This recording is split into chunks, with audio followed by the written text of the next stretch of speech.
There is one bomber in particular that frightens the Chinese and many others, the Boeing B-52 Stratofortress, a huge veteran that has added to the US military strength like no other in the last 70 years.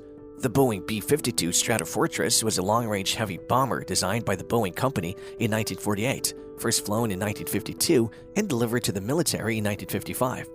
Though designed to be an atomic bomb carrier capable of reaching the Soviet Union, it has proven adaptable to a variety of tasks with dozens of B-52s still in service in the early 21st century. Subscribe to our channel for more exciting videos. Boeing began research and development immediately after World War II. The B-52's ancestors include the B-17 Flying Fortress and the B-29 Superfortress. The B-29 is the sole bomber capable of carrying nuclear weapons, but the B-52 was mainly developed to serve as a nuclear deterrent. President Trump calls it a super-duper missile. Since the 1950s, B-52 has been used by the United States Air Force, or USAF. The bomber can carry up to 70,000 pounds of weaponry and has an average combat range of 8,800 miles without aerial refueling. It's the plane that the Air Force simply cannot let go of. The Air Force recently agreed to prolong the B-52 service life until the 2040s. At that point, several 52 airframes will be reaching 90 years old, making the bomber significantly older than those piloting them. The B-52 is technologically similar to the preceding B-47 Stratojet strategic bomber. The two planes share the same basic design elements, such as sweeping wings and podded jet engines, and the cabin house the crew ejection mechanisms. The pilots and ECM operator evacuated vertically from the B-52D, while the lower deck crew ejected downwards. Until the B-52G, the gunner had to discard the tail cannon to bail out.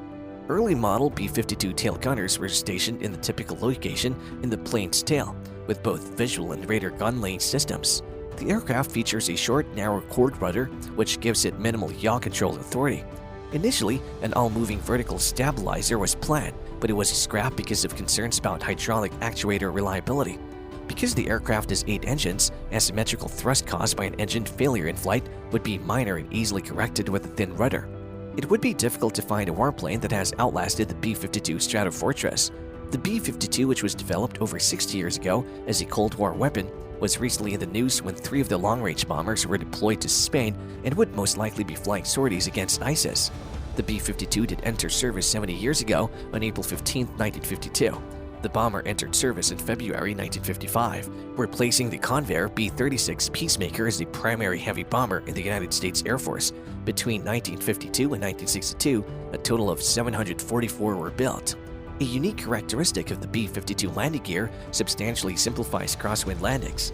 The front and rear bogies can be set at up to 20-degree inclination to either side of straightforward.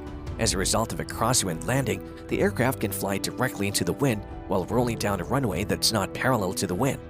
Why is the giant bomber regarded as one of the deadliest bombers of all time? The bomber is powered by 8 jet engines, which are positioned under the wings in 4 twin pods. At 55,000 feet, it can reach a top speed of 595 miles per hour. Even when only a few hundred feet above the ground, it can fly at 375 miles per hour. The bomber has tremendous offensive potential due to the Pentagon's demand for a long-range strike aircraft following the bombing campaign against Japan. The first operations were quite tough. In addition to supply difficulties, there were technological challenges. The aircraft's weight damaged ramps and taxiways. Leaks and freezing were common in the fuel system. The bombing and fire control computers were both unreliable. Temperature management was an issue in the split-level cockpit. The sun warmed the pilot's cockpit, whereas the observer and navigator sat on the icy lower deck floor. As a result, keeping the pilots at a comfortable temperature caused the rest of the crew to freeze and vice versa. During Operation Power Flight, 3 B-52Bs flew non-stop around the world from January 16 to 18, 1957, covering 24,325 miles in 45 hours in 19 minutes, including several in-flight refueling. Over the next few years, the B-52 set a slew of records. A B-52D established a world speed record of 560.705 miles per hour over a 10,000-kilometer closed circuit without a payload on September 26, 1958.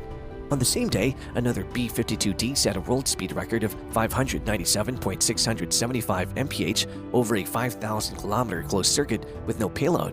On December 14, 1960, a B-52G set a global distance record by flying unrefueled for 10,078.84 miles in 19 hours and 44 minutes.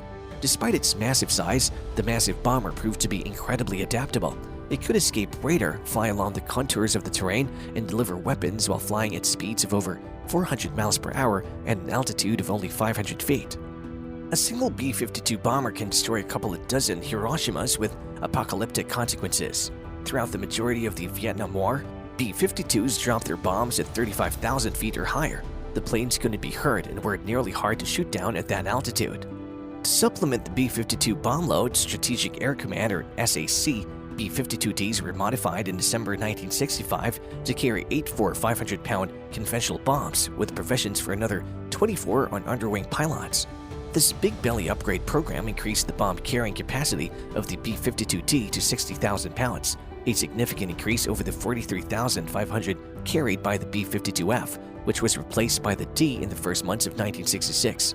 Operation Desert Storm relied heavily on B-52 bombers.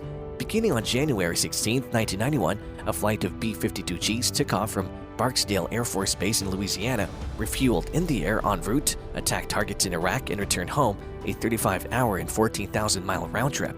It set a record for the longest distance combat mission. However, this was accomplished with forwarding refueling. The 7 B-52s launched the first combat missions of Operation Desert Storm, launching 35 AGM-86C CALCM standoff missiles and killing 85 to 95% of their targets.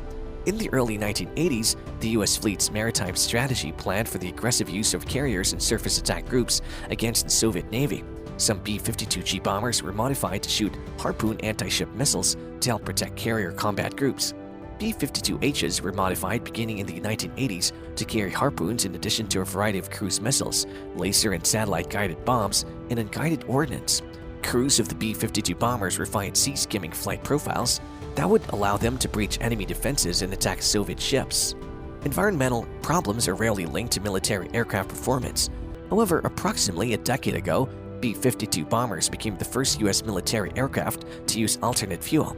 A B-52 took off from the Edwards Air Force Base using a 50-50 mix of synthetic Fischer-Tropsch process, or FT fuel, and traditional JPA jet fuel. Even with all of its achievements, why is it called Buff?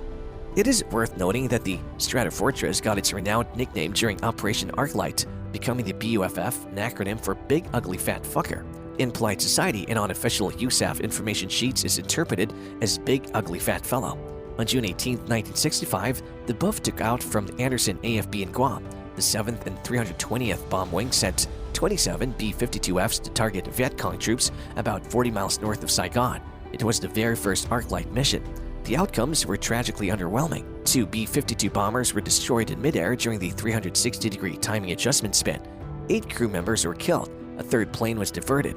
The remaining Buffs dropped their bombs in a Viet Cong free zone. A B-52D crashed in South Dakota on February 11, 1958 due to ice clogging the fuel system, resulting in an uncommanded drop in power to all 8 engines. 3 members of the team were killed.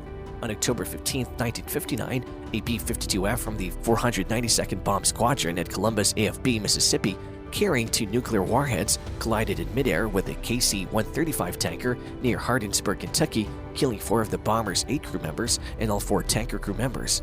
Fire damaged one of the nuclear bombs, but both were retrieved. What do you think of B-52? Will you call him Buff? If you liked the video, don't forget to subscribe to our channel.